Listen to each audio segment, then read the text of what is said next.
Hey guys, इस video में आप सभी का स्वागत है। मेरा नाम है अक्षय बघेल एंड मैं एसएससी स्टेनो 2024 के थ्रू सिलेक्ट हुआ हूं एंड इस टाइम मैं डीओपीटी में वर्किंग हूं। तो आज मैं आप सभी लोगों के साथ अपनी स्ट्रेटेजी शेयर करने वाला हूं कि कैसे हम अपनी स्ट्रेटेजी रखें जिससे कि फर्स्ट अटेम्प्ट में हम अपना सिलेक्शन ले सकें।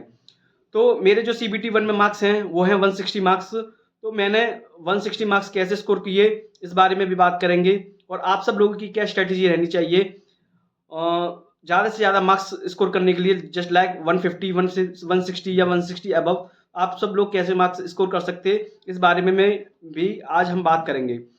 तो फर्स्ट ऑफ ऑल तो किसी भी एग्ज़ाम को टारगेट करने के लिए हमको उस एग्ज़ाम का स्ट्रक्चर पता होना चाहिए, उसका सिलेबस पता होना चाहिए, वो कैसे कंडक्ट होता है इस बारे में पता होना चाहिए। तो मैं आपको थोड़ा इंट्रो दे रहा हूँ अब आपका सिलेबस आपके एग्ज़ाम के बारे में।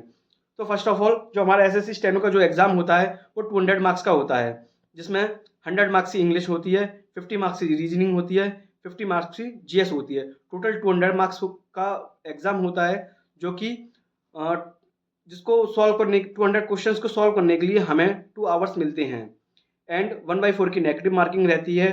जब आप सीबीटी 1 क्लियर कर लोगे फिर आप स्किल टेस्ट की तरफ जाओगे।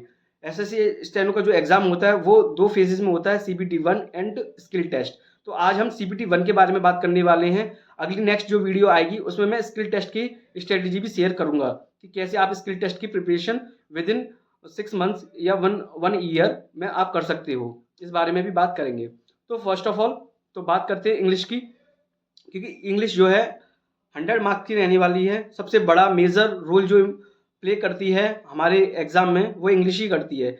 तो जो 100 मार्क्स की इंग्लिश रहने वाली है जिसमें हमारा 3 पार्ट्स में डिवाइड है हमारी इंग्लिश भी।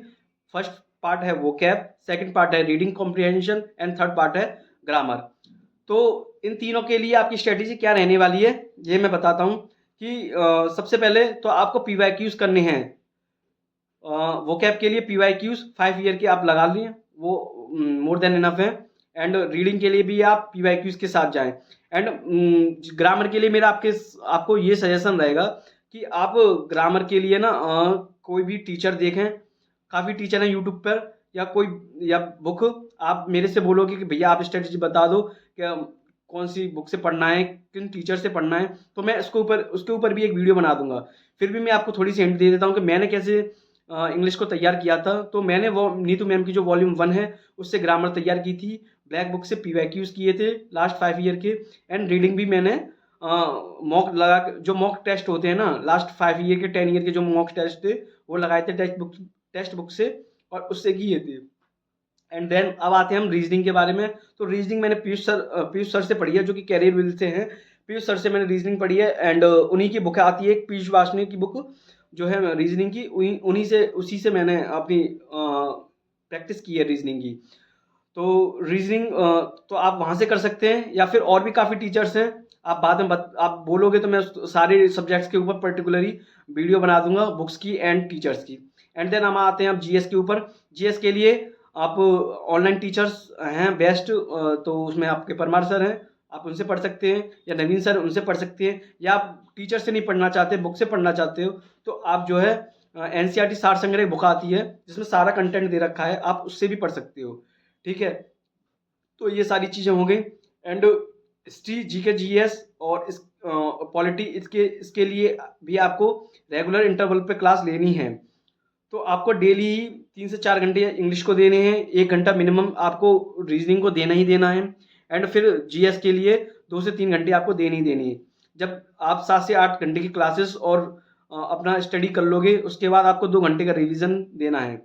तो आपकी फर्स्ट तो ये स्ट्रेटेजी रहनी चाहिए 3 से 4 मंथ के अंदर कि हम अपना max to max syllabus complete कर लें एग्जाम से पहले। जब आपके एग्जाम आने वाला हो तो लास्ट के 2 मंथ्स तो आपको रिवीजन करना है अपने सारे सब्जेक्ट्स का। एंड किसी भी प्लेटफॉर्म से टेस्ट लगाने हैं, मैंने टेक्स्ट बुक से लगाए हैं, तो आप किसी भी प्लेटफॉर्म से टेस्ट लगा सकते हैं।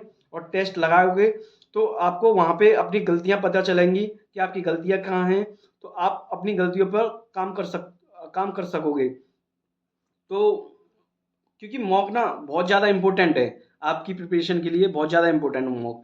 तो मॉक जब तक आप नहीं लगाओगे, जब तक आप रिव्यू नहीं करोगे कि आपकी गलतियाँ कहाँ हैं, आपकी कमियाँ कहाँ हैं, जब तक आपको पता नहीं चलेगा। आप कितना भी पढ़ लें, सिलेबस कंप्लीट करना ही एग्जाम में अच्छे मार्क्स लाना नहीं होता है, ठीक है। अच्छे मार्क्स लाने का मतलब है कि आपने पहले तो अपने बेसिक्स हैं, आपका जो सिलेबस है वो बहुत अच्छी तरीके से किया हो, एंड देन फिर आपने अपना रिवीजन जो है वो बहुत अच्छी तरीके से किया हो, एंड फिर आपने मॉक रेगुलर इंटरवल्स में मॉक लगाए हों। जो भी टाइमिंग है वो टाइमिंग बनाई हो एग्जाम के लिए, क्योंकि एग्जाम 2 घंटे का है, तो आपको जो मॉक्स में टाइमिंग होनी चाहिए, एक 1 आवर 40 मिनट में आपका मॉक हो जाना चाहिए। आपकी ये स्ट्रेटजी रहनी चाहिए, क्योंकि ना आप जब एग्जाम में जाओगे तो 2 आवर का जो टाइम मिलता है वो अब भी आपको बहुत कम लगेगा। तो आप जितना कम टाइम यहाँ मॉक्स में लगाओगे उतना आपको बेनिफिशियल रहेगा एग्जाम के लिए। एंड आपको डेली ही पढ़ना है, छुट्टी नहीं करनी है, क्योंकि आप छुट्टी करोगे तो वो छुट्टी के पता नहीं, कह नहीं सकते वो छुट्टी कितनी लंबी जाएगी। आप सबको भी पता है कि प्रोकास्टिनेशन में तो हम नंबर 1 ही हैं, टालने पर, चीज़ों को टालने में। तो बाकी यही है स्ट्रेटजी मेरी, मैंने जो आपको आपके साथ शेयर की है, कि आपको रेगुलर इंटरवल्स पे सबसे पहले आपको अपने बेसिक्स हैं, जो भी सिलेबस है आपका वो कंप्लीट करना है विद इन 4 मंथ्स या विद इन 5 मंथ्स, एंड फिर आपको अपने रिवीजन एंड मॉक की तरफ जाना है। आप जब इस तरीके से तैयारी करोगे, एंड रिवीजन में आपको ये बात ध्यान रखनी है कि आप ना जो जहाँ से पढ़ा है बस उसी चीज़ का रिवीजन करें, आप इधर उधर ना भटकें, ये इसका भी देख लूँ या उसका भी कंटेंट देख लूँ, इसकी वीडियो देख लूँ, इसकी बुक पढ़ लूँ, ऐसा कुछ नहीं करना है। जहाँ से आपने बुक से, जिस बुक से भी पढ़ा है या जिस वीडियो से भी आपने अपनी क्लासेस ली थी, सिर्फ आपको उसी से रिवीजन करना है, वही आपके लिए मोर देन इनफ है। मल्टीपल टाइम्स आप रिवीजन करेंगे, 3 to 4 टाइम्स, एंड फिर आप मॉक की तरफ जाएंगे। जब आप मॉक की तरफ जाएंगे तो स्टार्टिंग में आपका स्कोर बहुत कम आएगा, बट आपको मॉक्स लगाते रहना है, रिवीजन करते रहना है। ग्रेजुअली धीरे धीरे आपका मार्क्स जो है इन्हेंस होते जाएंगे। मेरे भी ऐसे ही हुए थे, सभी के ऐसे ही होते हैं। सबसे किसी के स्टार्टिंग में इतने मार्क्स नहीं आते, 150 160, सबके स्टार्टिंग 120 130 आते हैं, बट धीरे धीरे आप अपना रिवीजन करोगे, मॉक्स लगाओगे, रिवीजन करोगे, तो आपके भी मार्क्स बढ़ेंगे। तो CBT 1 के लिए हमारी ये स्ट्रेटेजी रहने वाली है। एंड बाकी आपके जो भी डाउट्स हों आप कमेंट बॉक्स में मुझे बताएंगे, तो मैं उसके जितने भी जो भी रिप्लाई होगा मैं आपको बताऊंगा, या जो भी वीडियो बनानी हो उसके ऊपर मैं वीडियो बनाऊंगा। एंड इसके बाद जो है स्किल टेस्ट की प्रिपरेशन कैसे करनी है उसके ऊपर भी वीडियो आएगी।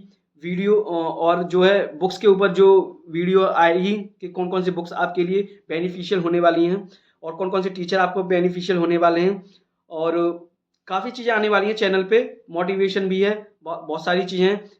मेरा ये जो चैनल बनाने का जो मेन उद्देश्य है वो यही है कि आप सबको गाइड कर सकूं, जो मेरा एक्सपीरियंस है, जो मैंने तैयारी के दौरान देखा वो आपसे साझा कर सकूं, या जो मैं अब सिलेक्ट होने के बाद जो मेरा एक्सपीरियंस है वो आपके साथ साझा कर सकूं। आपके लिए चीज़ों को आसान करना इस चैनल का बनाने का यही मेरा मेन मोटिव है। तो आप सभी लोग जुड़े रहिए, अपना प्यार दिखाते रहिए, लाइफ में खुश रहिए, क्योंकि खुश रहना सबसे इम्पोर्टेंट है। खुश रहेंगे तो सब चीज़ मिलेगी लाइफ में। एंड बाकी मैं आप सब लोगों के साथ हूँ ही। आपके जो भी डाउट्स होंगे हमेशा मैं आपके साथ हूँ, हमेशा आपके डाउट सॉल्व करने के लिए मैं यहाँ पर हूँ।